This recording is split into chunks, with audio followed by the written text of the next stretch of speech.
Dear respected Thai, dear beloved community, thank you for being here this afternoon. The sun came out and I saw the monks, some of the nuns, and picking mulberries from the tree and sitting by the pond with the lotus leaves, quite large, from all the rain and mud.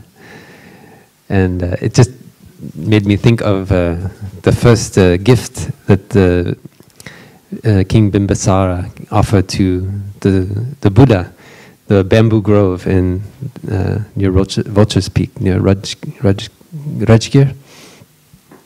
Has anyone had a chance to visit that in India, the bamboo grove? A few of us, yeah. If you had a chance, very beautiful. Still a beautiful park, and we have this bamboo grove and mulberry trees as a land, a kind of Buddha land for us to enjoy. And these picnic lunches touch that seed in me of the beauty of the Dharma. It is beautiful in the beginning, beautiful in the middle, and beautiful at the end. And seeing some children playing, people here and there sharing about their life, their practice, meeting people, meeting brothers and sisters in the Dharma is so beautiful. We don't need very much to feel joyful. So we gathered here this afternoon for the first of kind of called panel presentations, but it's going to be a little bit more like a talk show style. So I think it's a bit more interesting. We have three of our Dharma teachers from different parts of the world who I'll invite to come up here and share a little bit about their life, their practice, and how they are Thai's continuation. Because we are all realizing Thai's continuation, Thai's dream of building the beloved community. It's also the dream of Dr. Martin Luther King in America. And when Thai had a chance to know him, he spoke, Dr. King spoke about building the beloved community across international boundaries, across races and cultures. And Thai took it as his mission and path when he heard about Dr. King's assassination to continue to build that, to realize that dream, building the beloved community. And it's very easy to see. We are all a fruit of that, of Thai's work and Sister Shan Kong's work and many of our elder brothers and sisters, both lay and monastic. And so I'd like us to open our heart and open our mind and just get to know our Dharma teachers. I think it's really beautiful. I love getting to know all the wonderful lay Dharma teachers in our community. I love getting to know my monastic elder brothers and sisters too more. But I have the good opportunity to live with them, so we have more time to play together and work together. So the other day, I had a chance to sit with the three teachers that will come up. They are just, like the Buddha said, just some of the leaves in the grand forest of the Dhamma that are the teaching community of our Plum Village Sangha. We try to pick from somebody who's active here in Europe, another teacher in the Middle East, and one teacher who's active in Asia. So it's a little bit to see how the Dhamma is flowering. The Dhamma of Plum Village is flowering in many different quarters of the world. And I love to just hear about what people are doing to continue Thai in the context where they find themselves, in the community, in the culture. Because we will hear today about many different contexts. And some may be very challenging, but very fruitful as well. Because we always know that where there's suffering, there's also happiness. They are like two sides of a coin.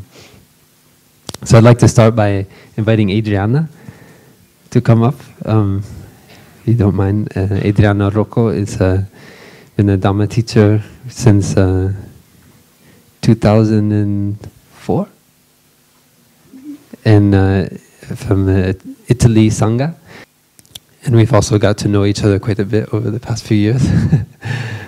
One year I had a chance to organize a tour in Italy, and so I got to work with Adriana, and we had with the public talk, I think, in Rome. I remember sitting you took me out for ice cream, gelato. And you shared with me many things about your life, and I thought, wow, it's so fascinating. So maybe you could start, Adriana, just to share a little bit about your spiritual path and how you came to the Plum Village practice.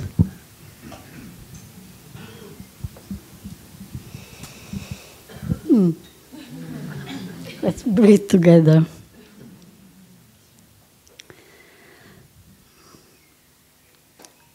You know, the first word that comes to my mind and mouth and my heart is saying thanks, you know. Gratitude. This place is my home also, since many years. And in this very moment, I feel Thai, I feel Sister Chan Kong at my side, and I feel that really Plum Village is blooming really like a lotus on a sea of fire. Because Plum Village is really a lotus, is a wonderful flower, which not only comes from Vietnam War, suffering, and love that I was able to generate during the war,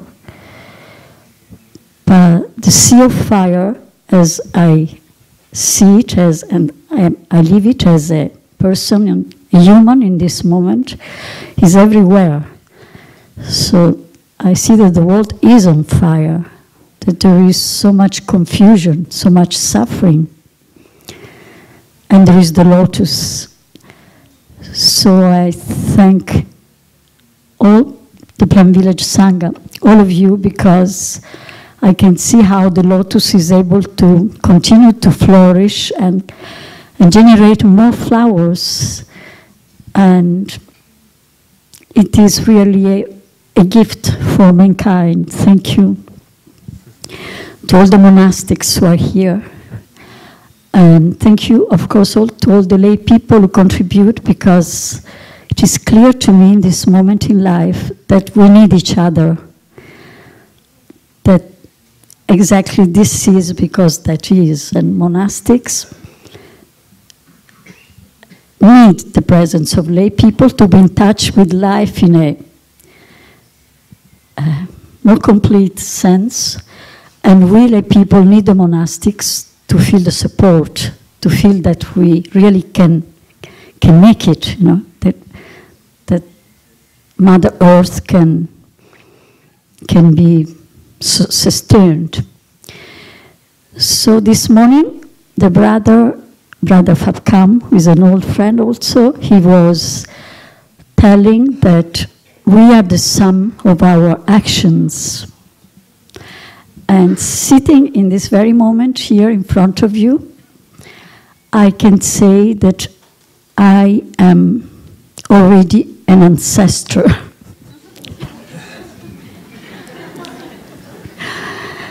And I am, in a way, the evidence that there are many lives, many lives, that we can be reborn every moment. I can really tell you it is true. I'm not talking about reincarnation, but rebirth is different. Thai has given wonderful teachings about rebirth, you know, just with the teapot and making us see how, you know, these tea leaves become with water become tea, and they renew themselves every time we put some more water, and then the tea goes inside of us, and then my speech at the moment, is helped by that water, And so, yes, I am an ancestor. It is true, well, you can see it is visible. And I have lived really many lives. It is amazing. Since Brother Plum invited some of us the other day to come up, and he said, give some background, He told me, tell something about your life. And so suddenly I saw all these lives, so many. Oh, really? Well, I could really spend many, many hours. And they all have to do with war and peace together. I was born actually during World War II, It has been a very serious war in Europe, in Italy. I am from Naples. There the war was really terrible, bombing and destroying. And my father and mother had 4 children. It was 1941. They were a special couple because they met as cousins. They were son and daughter of 2 brothers, and they promised each other to live all their life together when they were 10 and 12 years old. So it's quite astonishing. And they went for more than 50 years together. So in 1941, Mussolini, who is a friend of Hitler, makes a new regulation that all young men having 5 children are not forced to go to war. They can stay home. So it was very easy. My mother and father decided to have the 5th child. And here I am.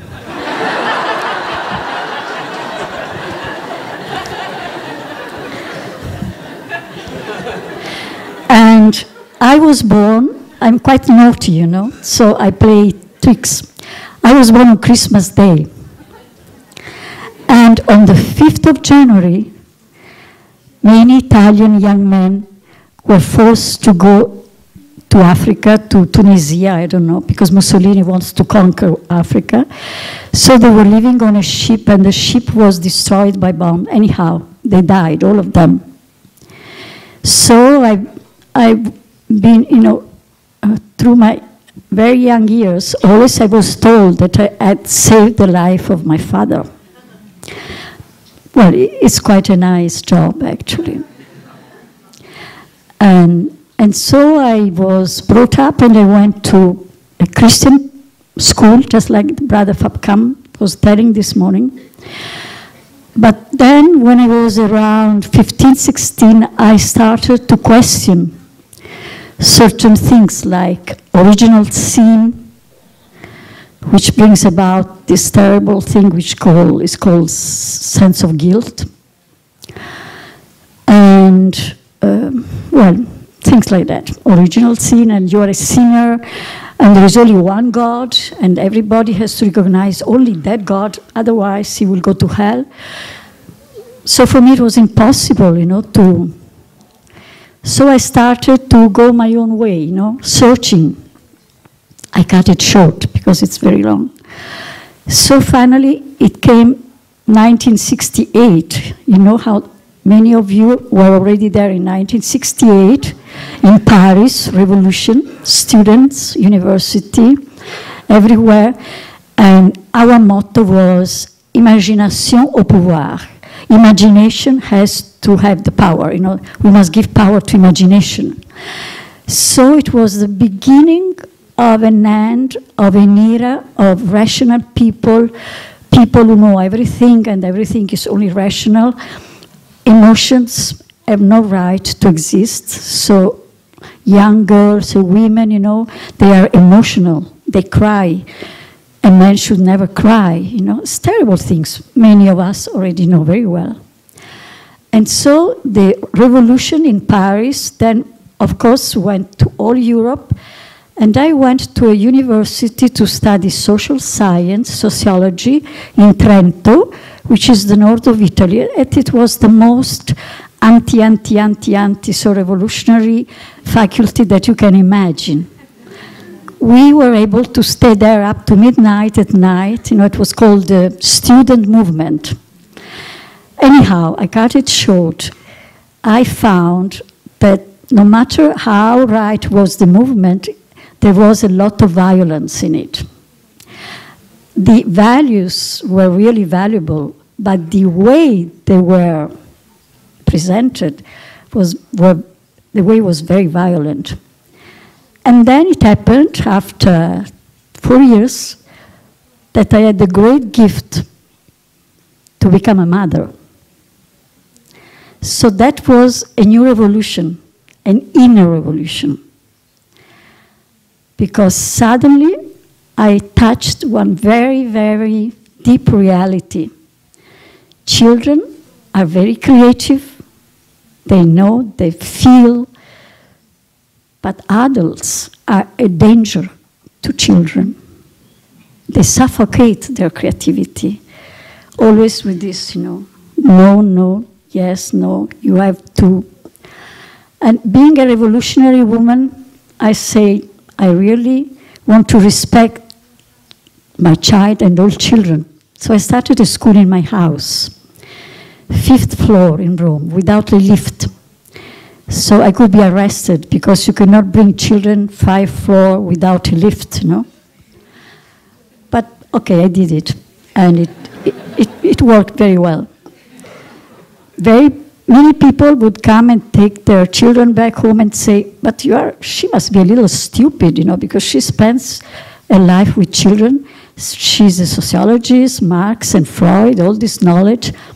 And it is just, wasted playing with children. And it was very, very funny for me, because I said one day, okay, they will see. Doesn't matter. And there was so much misunderstanding around me at that time. There was a divorce, referendum, everything seemed very new. But in fact, I still found very violent, around. No values, really, deep values. Especially the sacredness of children, mothers, fathers, and life. So really deep respect for life was missing. So somebody whispered at my ear, a very close friend, you should go to India, because what you're looking for here is there since many, many, many millennia. So in 2 years, it was not easy, but I left. I went to India with my daughter. My marriage was already shaking. We were too independent, both of us. So anyhow, it was the right way to go. And so we went, myself and my daughter, 6 years old. I'm still there, actually. And I discovered, that since millennia, human beings have never forgotten that life is sacred. That there is not need, that we have to fight to state it. Simply have to acknowledge and to live according to that feeling. I went there, to study with a teacher that somebody had recommended me, and he was the right teacher because he was himself the instructor of Krishnamurti, who is a very famous teacher. But especially he told me 3 very important things at the very beginning. What you can learn here has a meaning only if it makes you more sensitive to life. So sensitive to life means to yourself, to your body. But in India, body is not say, muscles and bones. When we say body there, we mean many, many levels of being, including spirit, including emotions and mind and your past experience, your education. Everything is body. There are many layers. And the second teaching was, you will learn how to recognize your priorities in life, what is essential in life, in your life. Not in my life, because I am your teacher, in your life. And third lesson, remember, your first teacher is your daughter. So there was an incredible peace in me with this little girl who could really enjoy the beauty of India. We were living in a special place in the Theosophical Society. And so she was very independent, talking to theosophists, and I myself going to library and studying, but especially having this experience that mind can be a monkey. You know, in India they say it, our mind is like a monkey jumping from one branch to the other, and a Scorpio has bite, with the bite of a Scorpio, and it is even drunk. So that is the mind. And I must say it is true, at least for me. And at the same time, I was told that same mind can become a very, very peaceful mind that really is able to see, to recognize, to understand, and therefore, this is what Thai is adding to me, to love. So, okay, so I spent the first 2 years, and then for over 20 years I went back and forth, because finally I'd found my life, what I wanted to do when I was an adult. So I started, slowly, passing over to people who were just around looking for me somewhere where I was living. I never put my name on my door. I was always living in the countryside. But I knew that people, they knock at your door when it is the time. You don't have to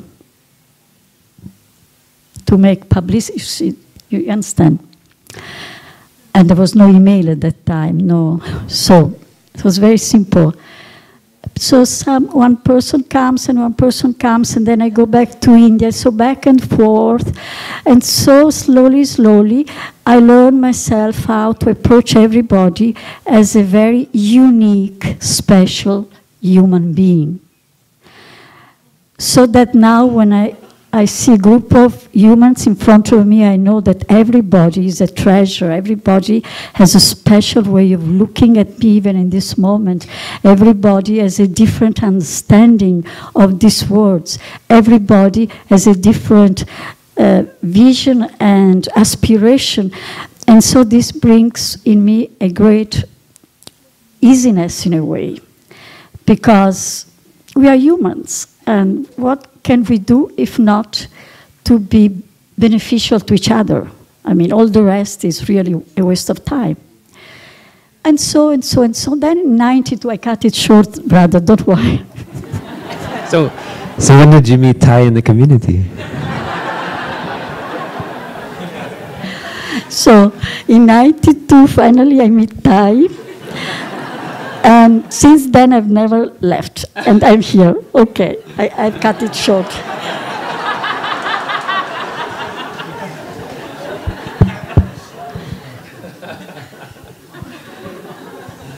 So I think those of us who've been around Adriana, we love so much your liveliness, your light, very. Always very alive and present to the moment. So I'd like to ask, Thai taught us to practice mindfulness as a path and not as a tool. So I know that you do a lot of work with children still, with the children's retreat and family retreat in the countryside in Italy, and your daughter does hiking retreats, right? So how do you feel you realize that teaching of Thai in your way of sharing the practice? Right, in daily life, of living mindfulness as a path and not just as a... Yeah, sure. Yeah. The word mindfulness is quite recent being used in the way that now has become a technique or something.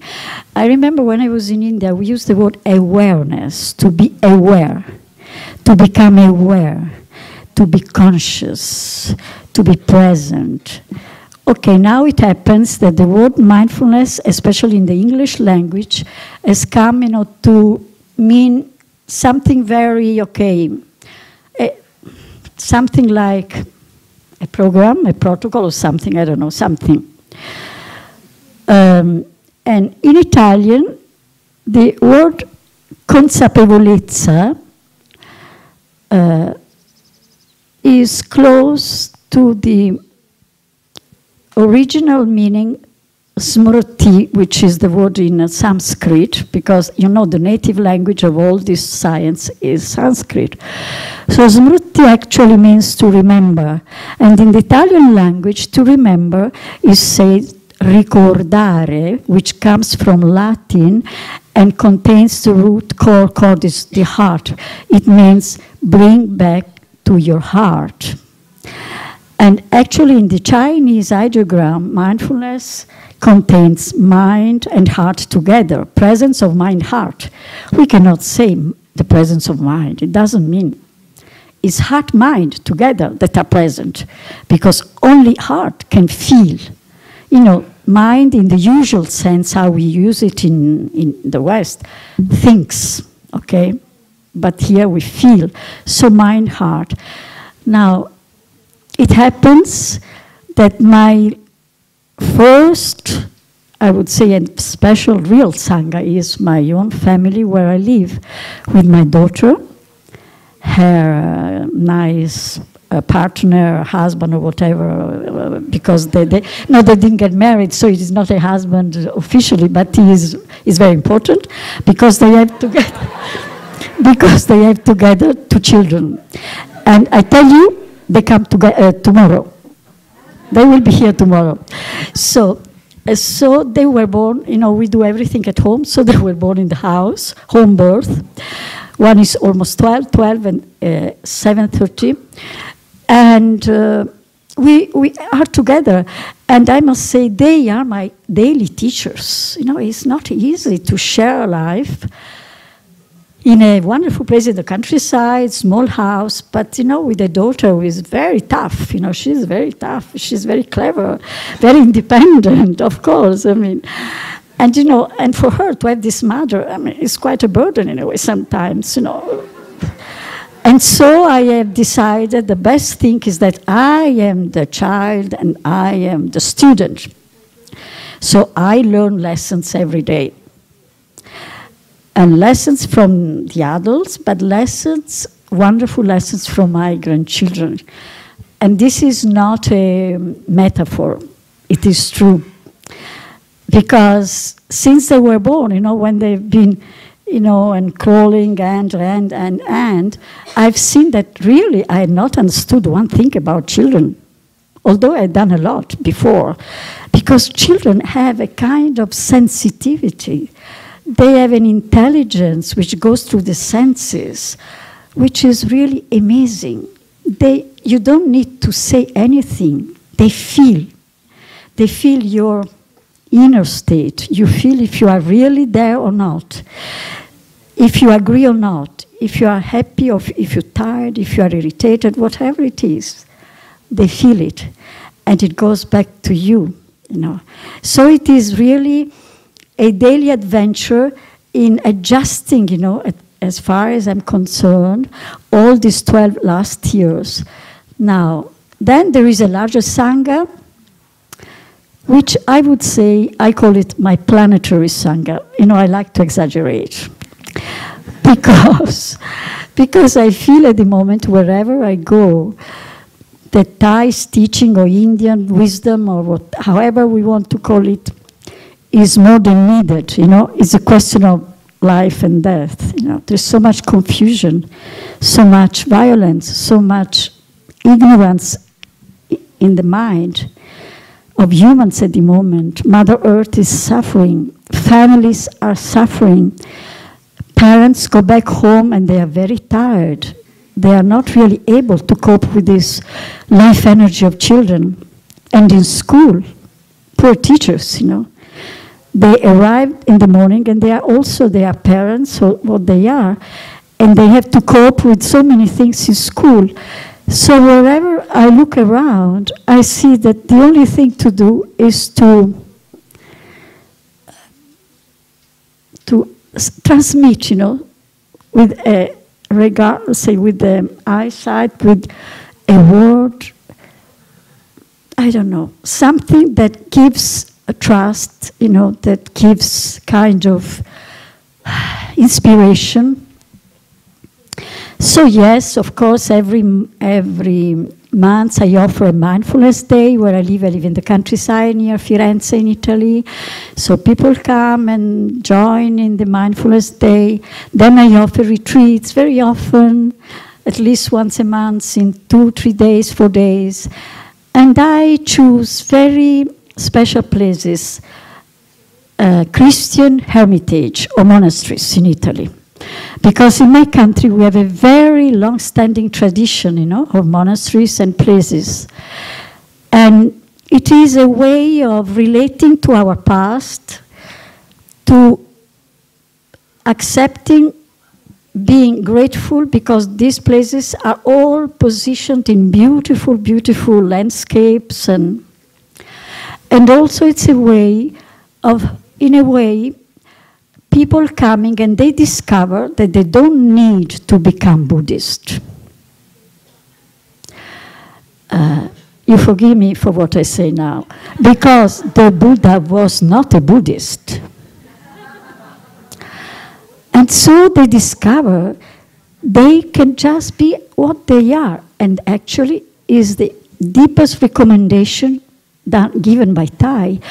Don't become anything else but a better human being where you are. That's all. So a better Christian, a better atheist, a better housewife, a better what you are.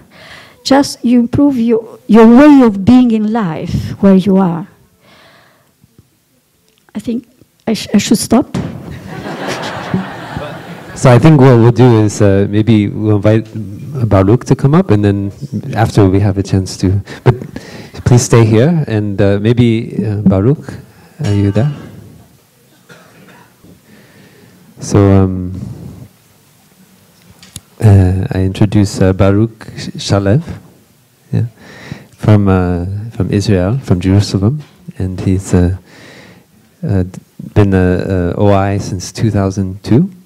And became a Dharma teacher in 2011, or maybe 2010, 2011.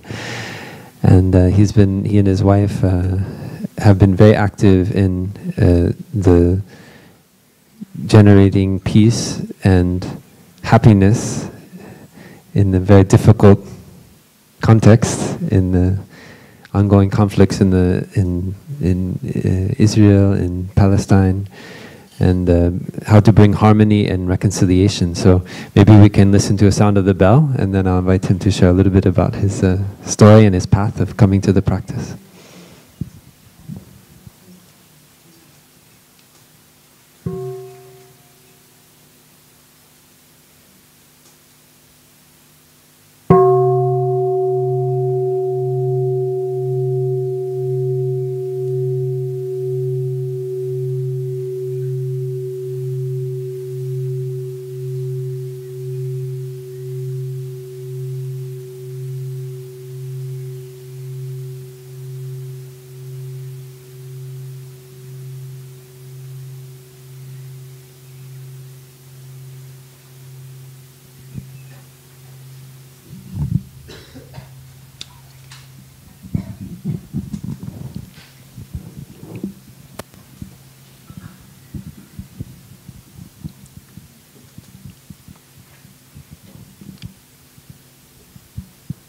Dear ancestors, dear Thai,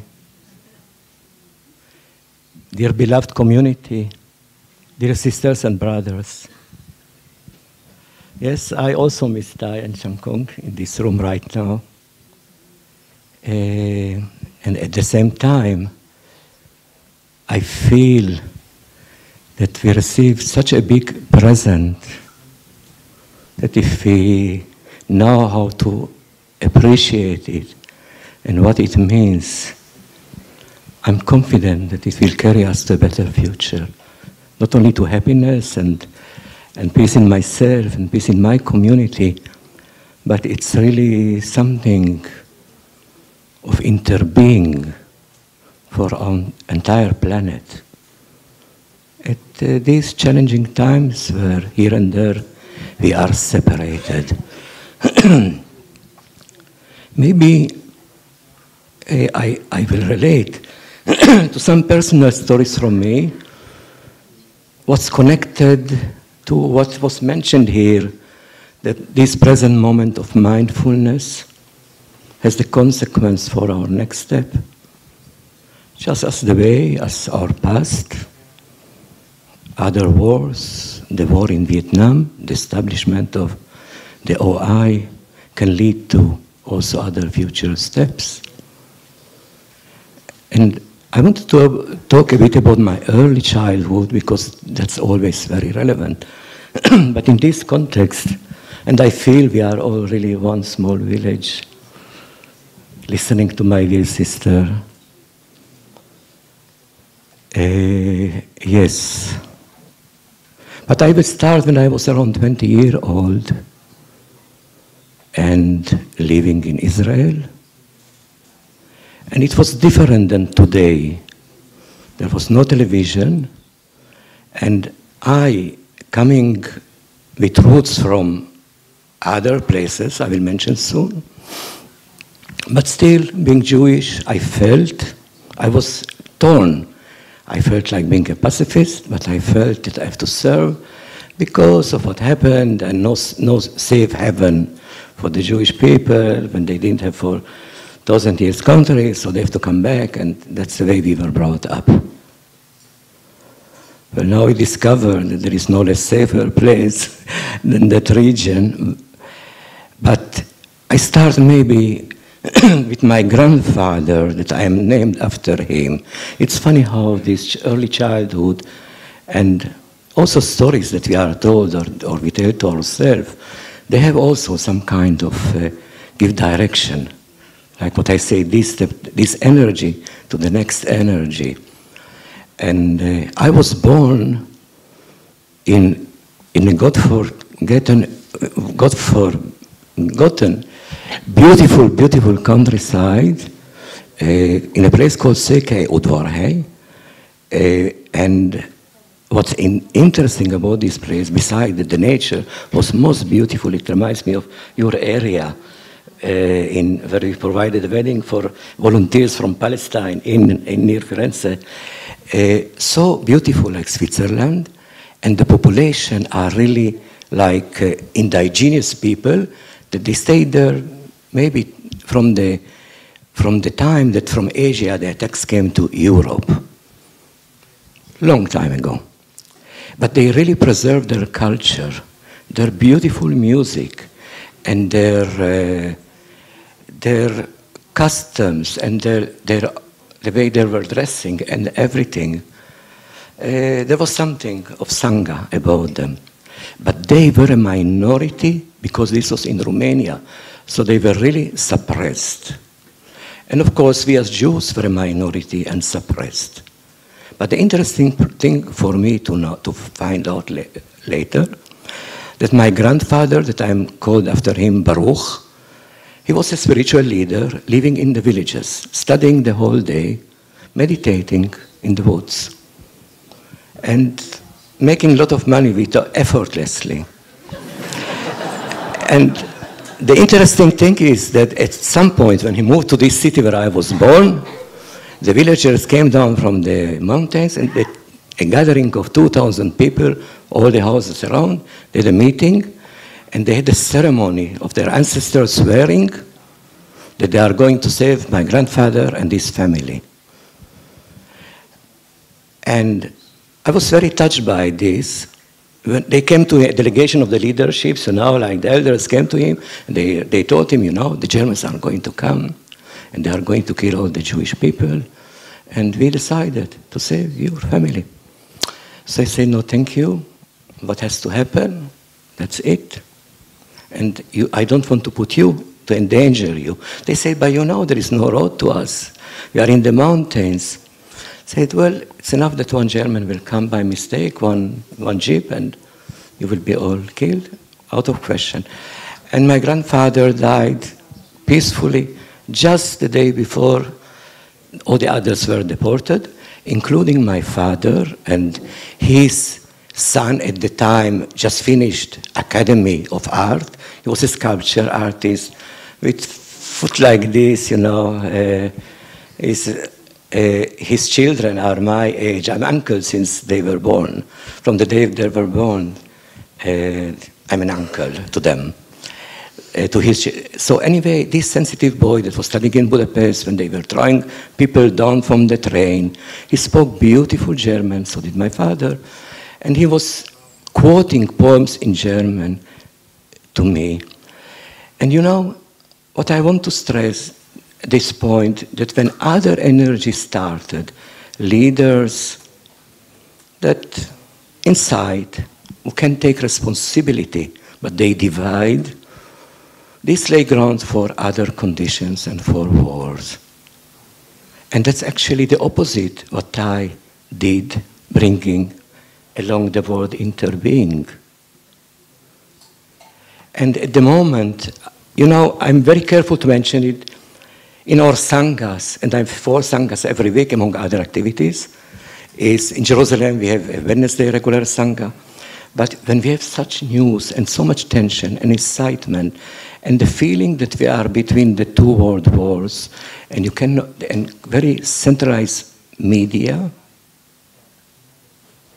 and interest, economic and other, for war and violence, and it's not what the people want. Actually, half the people want something else. The same with the Palestinians. It's all conditions and circumstances. Yesterday I heard a story from people from Vietnam, just something small, but it's eye-opening. An innocent Vietnamese friend went to a place where was written, you know, pagoda, when you can pray, assumedly. But there was a notice outside, children are not allowed to run here. So he went inside to pay respect. And he was told by the police, what are you doing here? Don't you see the sign? He said, well, I'm not a child and I'm not running. But when you get to this situation of this fear, that the half of the people who are the academy, like in our country, and I'm loyal to my country, but as friends, we have to be mirrors and say the truth, also to the politicians, with loving letters, but yes, to say the truth. And ask ourselves, first of all, is it real? Is it true? All the time. You see, it's like, I remember, I think Tayo, another teacher was telling this story about the frog in France. When you prepare a meal with frog, you put the frog in the water, and the frog is very comfortable when the water is being heated up. But then comes the stage, it's too late to jump out. And this is where our responsibility comes in, wherever we are. Because, you know, for me, once the word interbeing was a little bit abstract. Because at that time, I was advising to politicians and sitting in cabinet meetings and so on, and everything around me was different, the way of thinking. Myself, I did feel obliged and caring about the people who are suffering, since I remember myself as a child. Because, first of all, as a minority, you are a refugee, as a Jew, and then you are a minority. I saw the treatment, how these Hungarians were treated as, you know, as a minority, as if they are refugees in the place where they were born and lived there for hundreds of years, and taking their language away. And I'm talking about Germany because, you see, it's so heartwarming to see when a place is healed, transformed. To go and visit in a yab, and to see the transformation of energy after I visited there. Sheila and I were there when Sister Chanduk had a training for lay teachers training less than a month ago. And I could feel what it was once and feel the energies now. But for me, it was I just mentioned that you can imagine that if my father, that was in camps in Auschwitz and others, he was a strong physical man, and to be with these artist youngsters. So I can imagine that he had to do his work physically, to dig for him, and to save a bite of bread for him and so on. This is not human conditions. When I think of the civil war in Vietnam, brother with brother, this is our responsibility to prevent, because we have the best tools, we got the best presents. When I came here, I felt I'm really home. And what impressed me about Thai, you know what, I tell you a secret. I first of all, I'm a social worker, and I'm an historian also. So I was doing all these things, and I'm a revolutionary. So with social workers, I did kind of revolutions. And I was a continuous studying all the years. Thanks to Sheila, that became 1 year before me a Dharma teacher, who is from Ireland. So I feel also I have many roots. And what I wanted to say that I was studying philosophy, and I was some of my teachers were hoping that I will be their continuation. But what I did understand, that I have to wipe out the data, all the charts that I wrote, and I accumulated so much knowledge. So some of these things are very important. How can a democracy become a tyranny, or how can a tyranny can be transformed to something else? To understand myself, my heart, my suffering, growing up with parents that were my father was around 60 years old at the time when I was born, very strong and giving me as much of his love as he could. But he himself grew as an orphan. And the anger and the silence, not talking about what really went on in the war, and the fragility of my mother that I sometimes felt, who also in Auschwitz, and most incredible, intelligent, warm-hearted woman. But really, I felt that I have to be the responsible adult while I didn't really have a childhood. And that accumulates a lot of anger, even if I wasn't aware of it at the time. Like I wasn't allowed to play outside with children ever, football or something like this. Yes, from age 4 I was studying violin with the best teacher and the best painter and very proper education. But that's not really childhood that any child would choose. So I want to mention the small details from Sister Chang Kung's book. She mentioned that in the Organization of Social Workers for Peace, there was a stage that the OI members, they arrested a few of them. And she was invited to denounce something in the radio, and it was clear that if she doesn't, they will all go to prison. And she initiated to go to the Minister of Education, if I'm not mistaken. And he demanded from her to make a certain statement. And she, with her loving speech, said, if I remember, you were a teacher yourself. So would you like me to lie? And he was ashamed.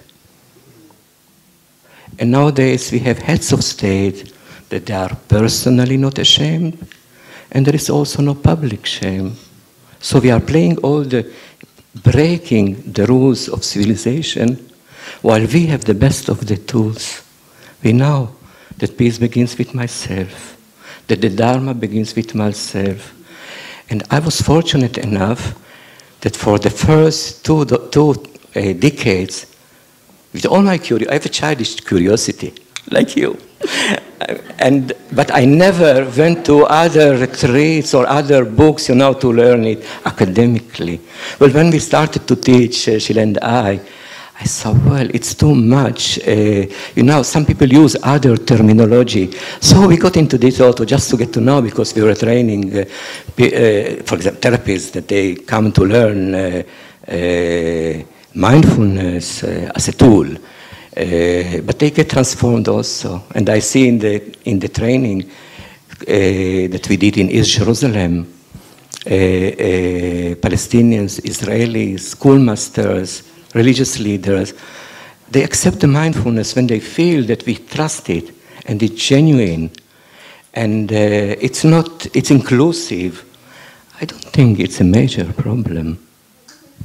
And the last thing about, I know your question, I want to mention about Thai, dear Thai, the vision he had when he started the School of Social Work, when he started the press, but I remember in the university.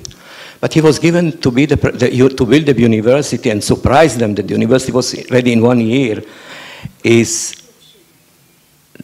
What he asked is his community that had the political clout to demand not to have a war. He could foresee the future.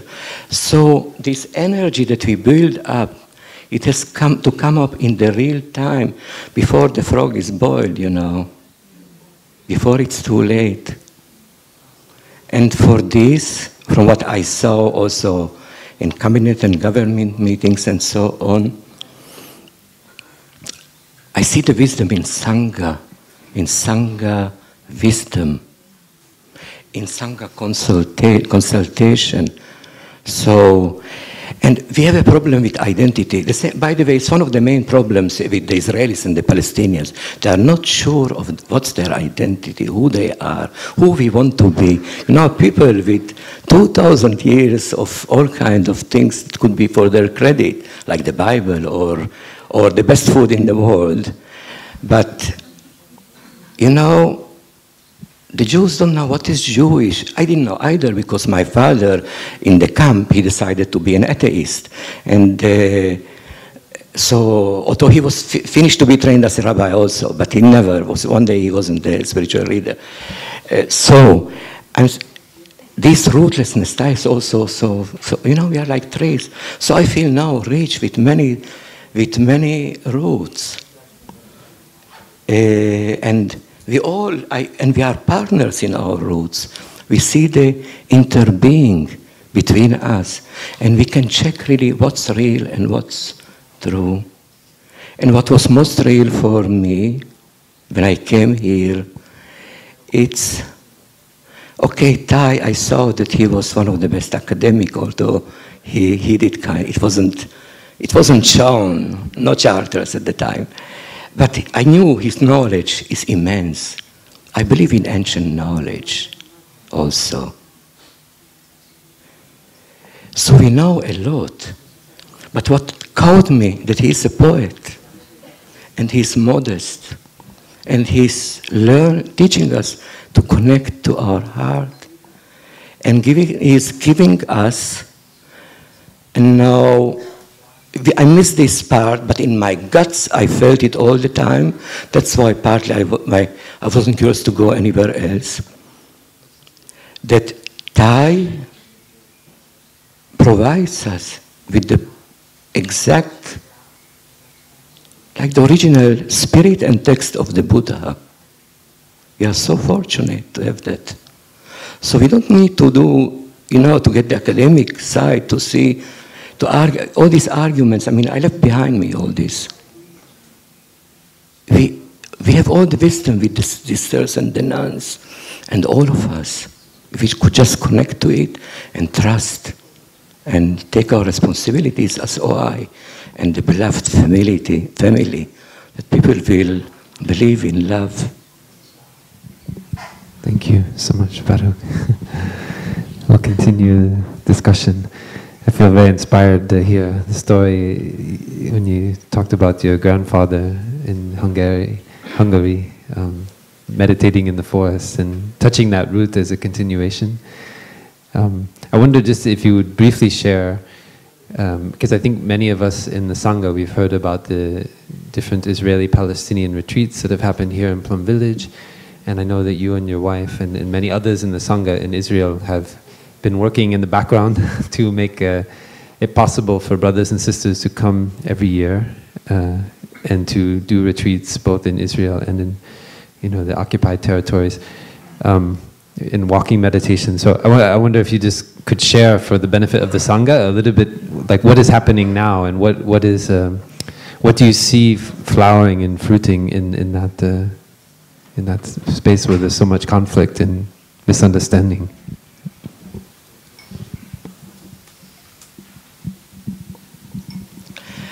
Well, and also I know you don't like to boast about you were telling me, oh, if I share then it's like I'm saying, but it's really sharing on benefit as a voice for the Sangha there in the Middle East.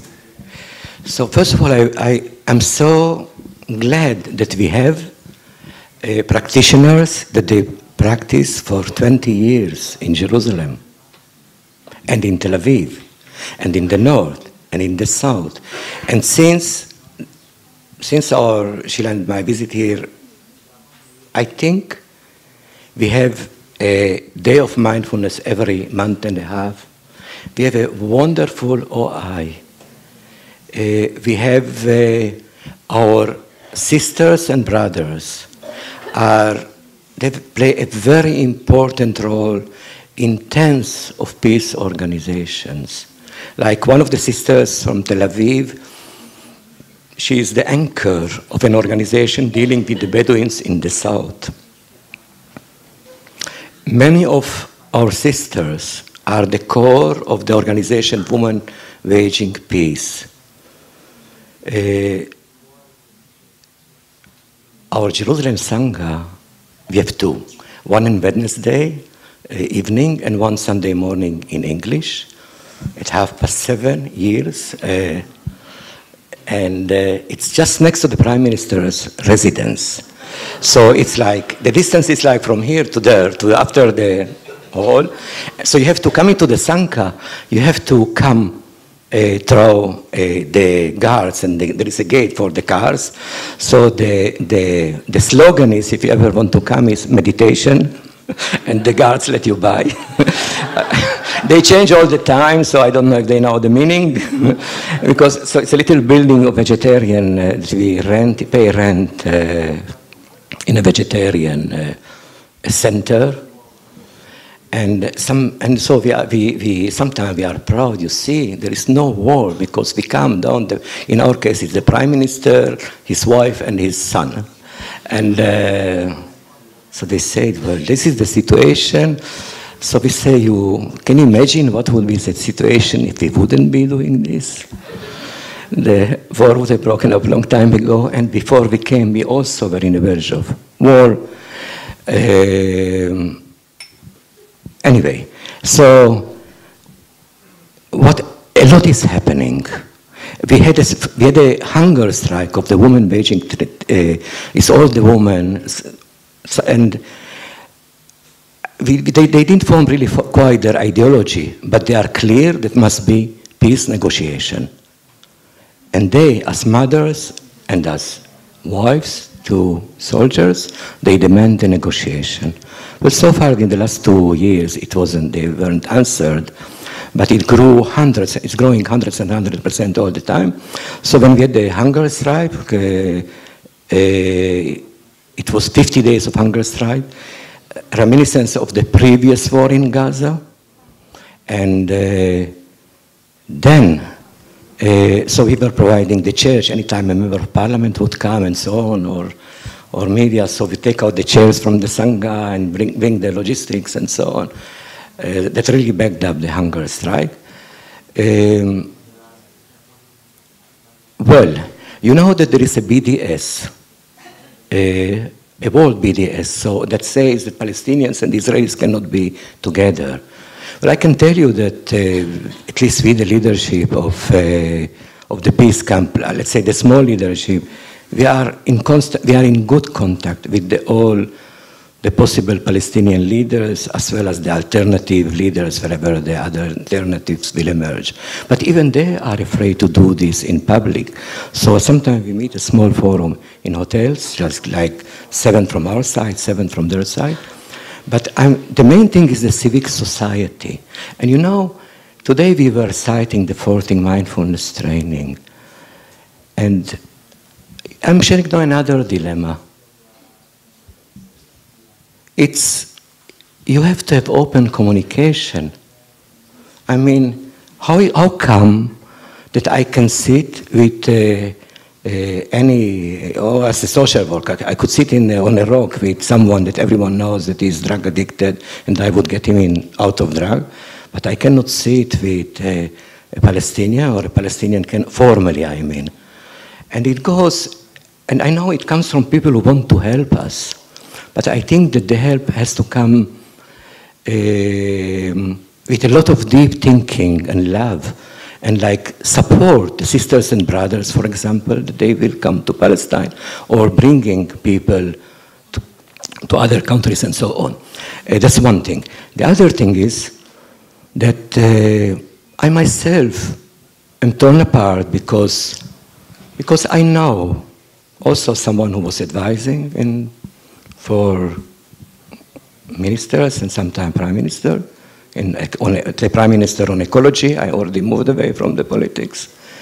And the situation is that first of all, everyone needs some helping, showing the other side. Usually, you know, you don't have this luxury of people reflecting, mirroring, telling you the truth. Only good friends. And I see that any time a German politician, for example, that wants to give advice or help peace organizations or give advice to the Israeli government, they are immediately blamed for being anti-Semite. So here is where our voice also can be heard. And a third angle, you see, so I'm torn, I'm outside of the country, I don't want to criticize. But I'm saying the truth inside the country also, because it's very important. Titus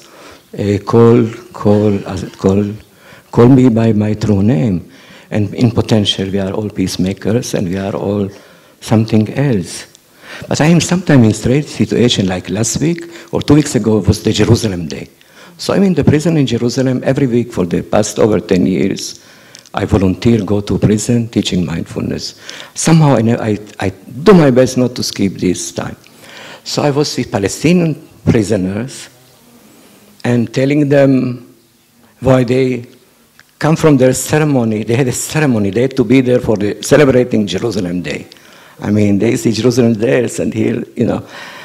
No, we are losing our sensitivity. That's the situation of the frog. You lose also your sensitivity. So if I talk, then they won't allow me to teach another group. You know, I have to be careful.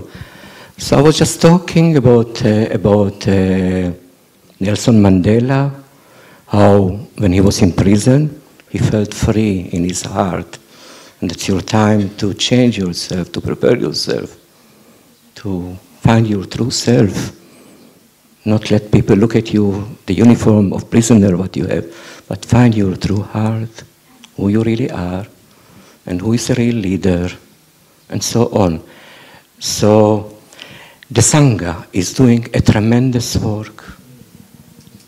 We are bringing that ingredient into many forums that let's leave our ego behind.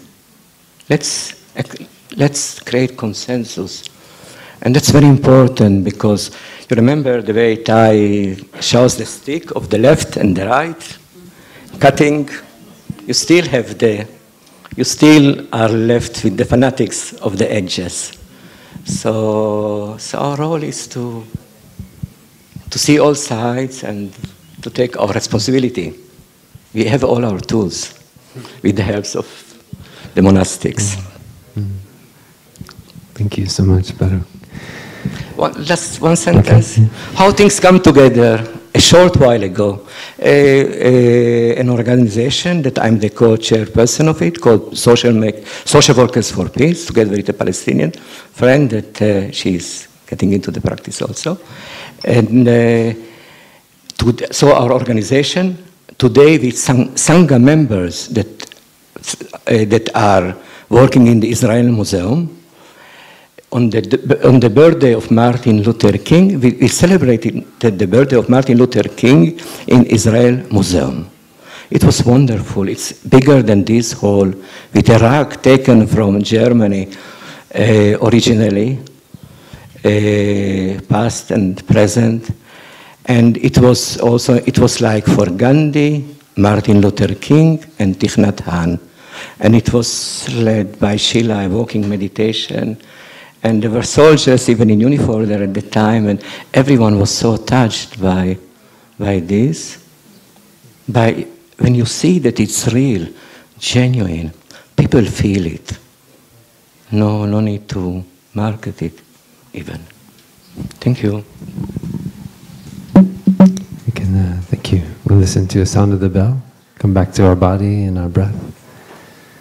Let's enjoy being together here in a calm, safe place with the Sangha around us.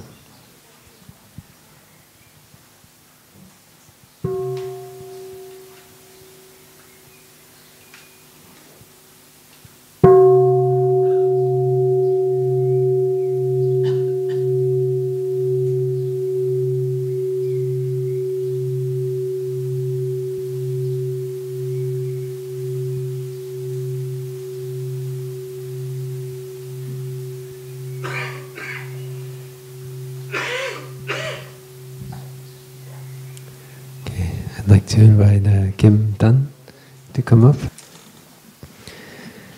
So I'd like to introduce Kim Tan. He's from Shah Alam in Malaysia.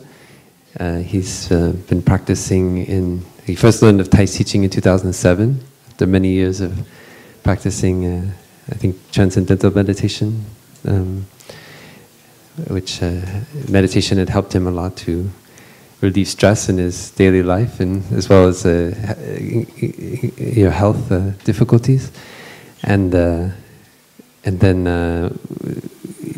they started to practice, build a sangha in Shah Alam, and then the Thai and the sangha came. I remember I stayed in his house in 2010 with a few brothers and sisters when we visited Malaysia with Thai. And got to practice with your family, and now your son is a monk. Brother Dai Yung, if you know, I don't know is he here, Brother Dai Yung? Somewhere back there hiding. I don't know. I can't imagine the experience of having my father up there, and I am a monk. And Kim became a Dharma teacher in 2014.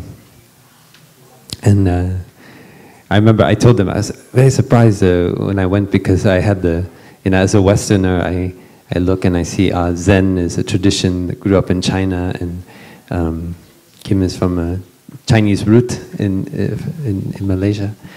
And so I think, if only I could be Chinese, then I could get, the real teachings of the Zen masters. And I was very surprised when I went to Kim's house and he was reading Western Dharma teachers in English. And I said, yeah, and I said, well, but you can read the Chinese. And he said, but it's much clearer in English.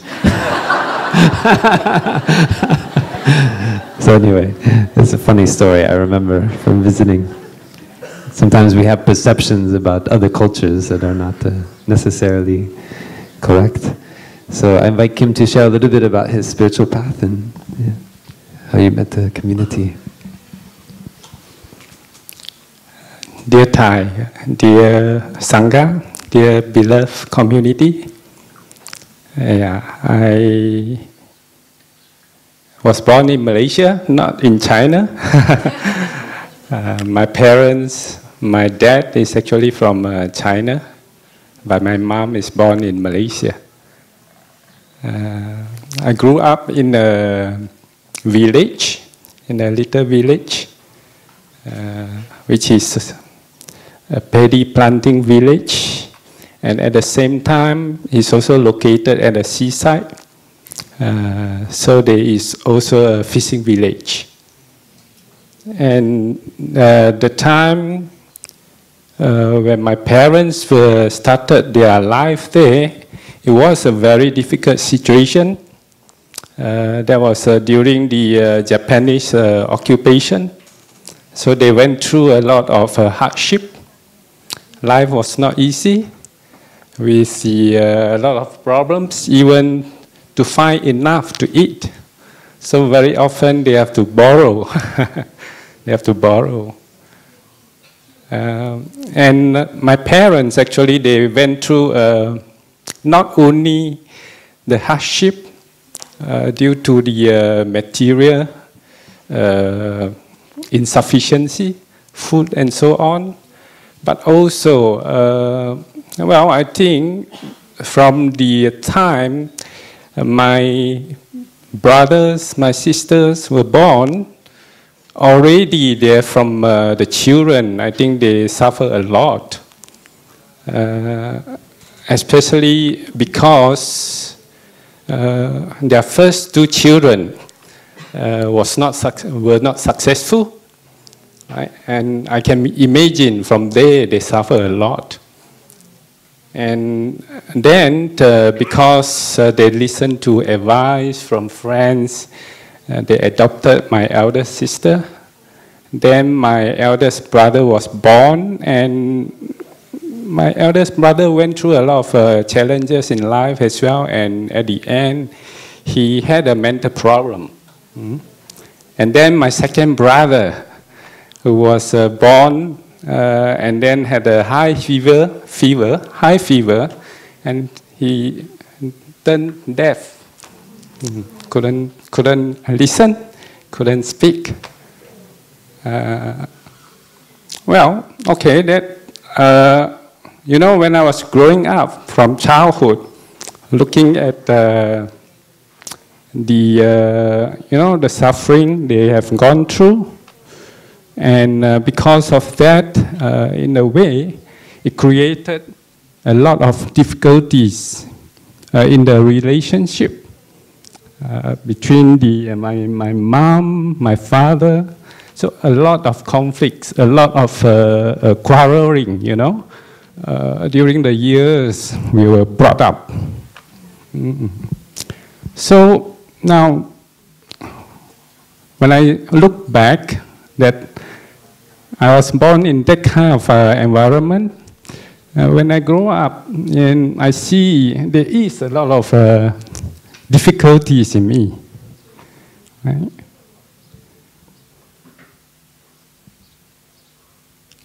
And knowing that, knowing the challenges in me, I was trying to find ways of how I can improve myself. Right? I look around, participated in a lot of self-development program, even like Asia Works, right? And also spiritually, I was searching. I was studying in Australia, and at that time I had the opportunity to come across also Christianity. I tried to learn even Christianity. And after I graduated, came back working, got married with the first child, with the kind of difficulties that I bring along, I inherited from my parents, my ancestors.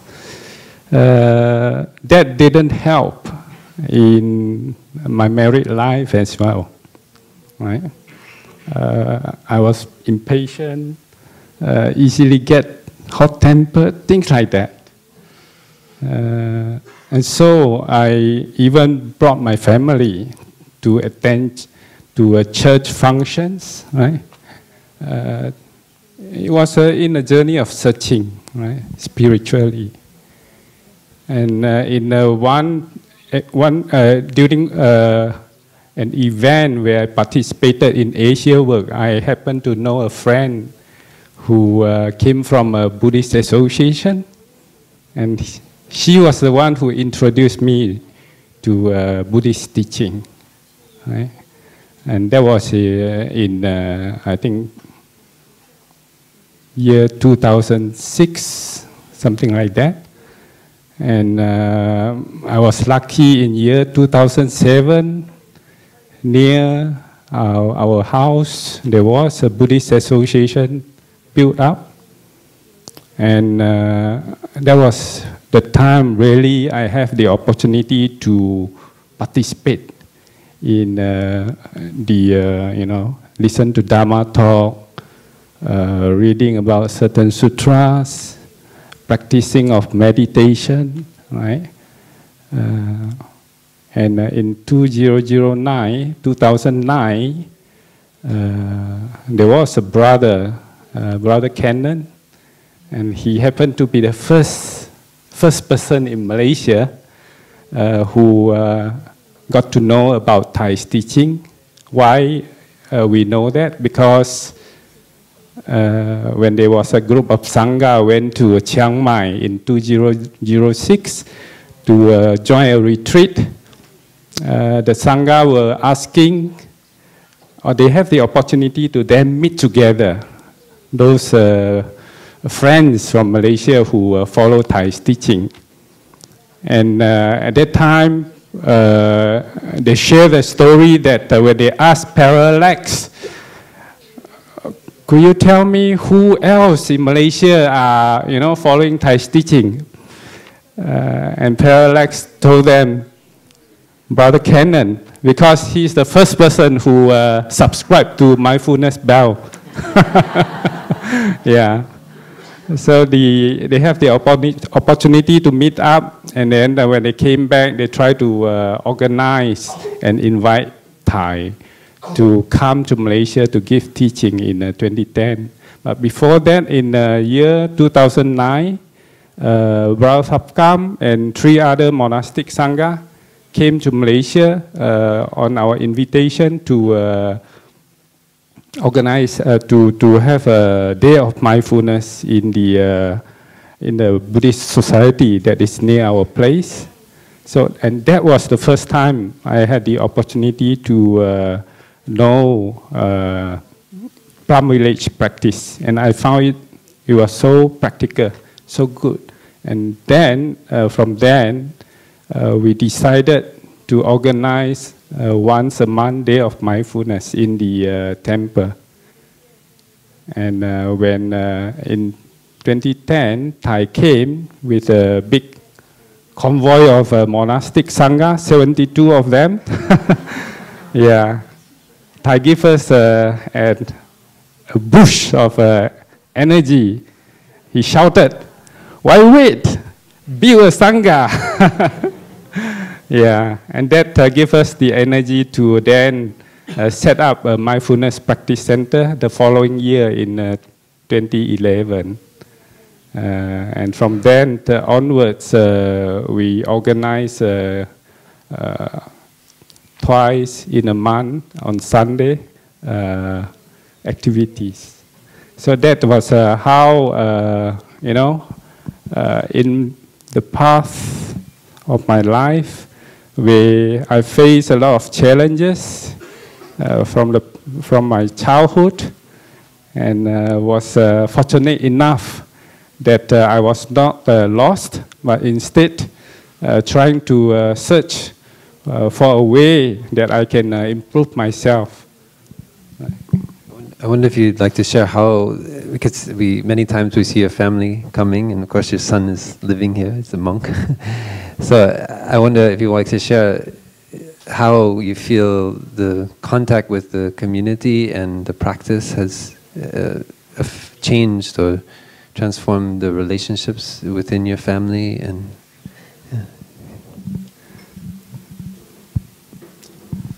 I think the Plum Village practice, as I mentioned earlier, the most important thing is that the practice is always engaged in our daily life. Instead of just during our sitting meditation, during our walking meditation, but in every moment of our life, it helps us to bring awareness, help us to be mindful of everything, right? So when we are practicing like that, when we have a lot of difficulties that we bring along, every moment we can see things are manifesting, whether it's around us or whether it's in our mind here. And if we do not have the right tools to practice, to handle all these difficulties, very often we will be trapped by it, right? Especially we have the kind of habit to have most of the time wrong thinking.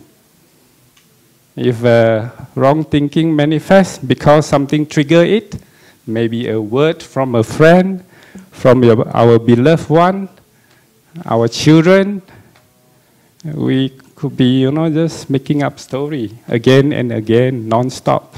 And it's just like we are being hit by one arrow, think again, repeat the whole cycle of the story, hit by the second arrow, and so on and so forth. So there's so much injury if we don't know how to handle this kind of a situation. So the wonderful thing about Plum Village practice is, especially when I read Thai's books, every word that Thai use is to teach us how to think correctly. How to think correctly. In every situation, there is some words that we can use to change our way of thinking, to switch from a wrong thinking to something right. And when we do that, we are not actually rejecting anything, but we accept whatever comes. But instead of getting upset with whatever manifested, or because of that something that manifested and hurt us, we tend to justify for it, we tend to blame, tend to point fingers to others. Instead of doing that, we pay attention to ourselves and try to look from another angle, right? Just by using what Thai says, right thinking, and to practice right thinking, always we also ask a lot of questions to ourselves, right? And that itself helps. Right? So, and without that practice, I'm sure I will not be able to handle challenges with my children, right? Especially our first child. Being inexperienced parents, we really don't know how to bring up our first child. There's a lot of trial and error. There's a lot of anger. There's a lot of impatience. But with the help of the practice, I was able to communicate instead of using angry words, but with loving words, with words that can open up the children's heart, our children's heart, instead of fighting, right? Instead of giving instruction, instead of telling them not to this, not to do this, not to do that, but we are able to listen, and we are able to just show our care and love, and guiding them in that way, but not in a very harsh, that you must follow me to do this and that. And I think the young generation, especially at this time, they will even fight harder, right? So thanks to the practice that I was able to guide. In fact, it's Dayong, to come to Plum Village and have the opportunity to learn the practice and grow up so beautifully. We are very blessed and we are very, very happy. Yeah. Thank you so much for sharing. Shortly we'll bring the session to a close. I know we've all been sitting here, and I just feel very full and nourished by listening to each of you and your experience. But I wonder if, just briefly, maybe just 2 minutes each, just to share, because as monastic Dharma teachers, we are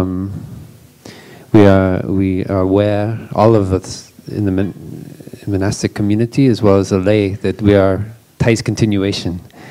And we, sometimes that's quite high standard, it's quite daunting, difficult to look at ourselves as a continuation of Thay, considering all the beautiful things that Thay has done in his life. And I wonder if you just have a few inspiring words from what is it that every day inspires you to continue on the path, that brings you joy, that nourishes your own transformation and healing as Dharma teachers. Because as Dharma teachers, we also need nourishment, and we need to nourish our body and our mind. So I wonder, just if each person, maybe just 2 minutes, what is the nourishment that you offer yourself each day? First of all, I express my gratitude for having a home sangha. I live with a Dharmacharya, the grandmother of our 6 grandchildren, and it keeps us very young in spirit, the Dharma. We have a beautiful garden not far from us.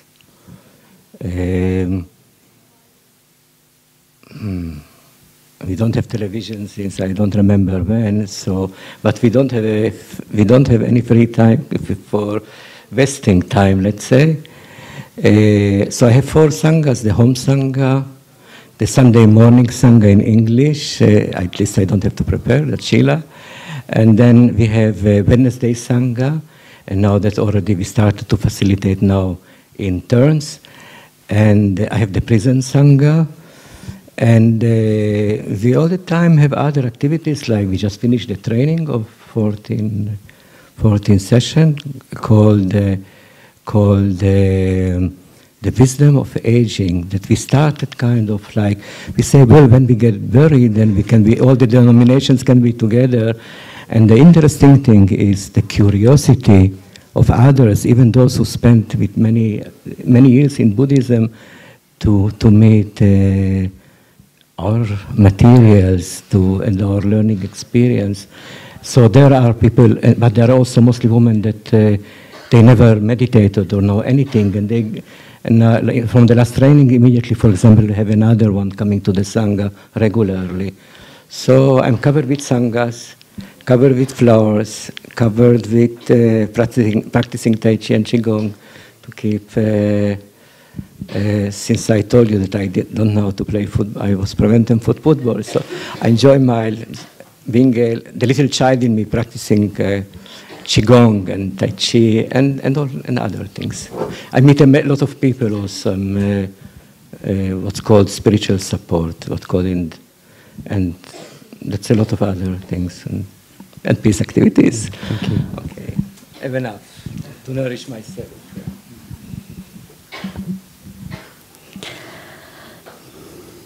Well, one of the most powerful food for me, nourishment, is beauty in all forms. So there is beauty in nature. Yes, I live in the countryside, and I try always to be in nature. There is beauty in the form of art. And it is true, I live in a country where there is abundance of art. But I would say that above all, I receive a lot of nourishment by good relationships. that is relating, as I was telling before, to children in a way that so much aliveness that is in them is really a very, very, very deep nourishment, but also to the people that I meet. And for example, when I am in a retreat also, which I'm supposed to be guiding the retreat, but at the end I discover all the time that I'm not tired at all, that listening and really doing and practicing what Thai has been telling us in such a beautiful way, that when we are one in front of the other and really we at least try to empty ourselves of that, solid thing, there is a flow, there is a flow, I don't know, something which is shared. And I really see that in every human being there is a source of nourishment. So I see that my possibility, my potential is to push the right button so that the beauty, the treasure that is in the other can also nourish me. It's a very subtle thing, but I think that we all can try all the time, so that also we are doubling the effect of the practice, because we are getting nourished, the other is nourished, and we are much better.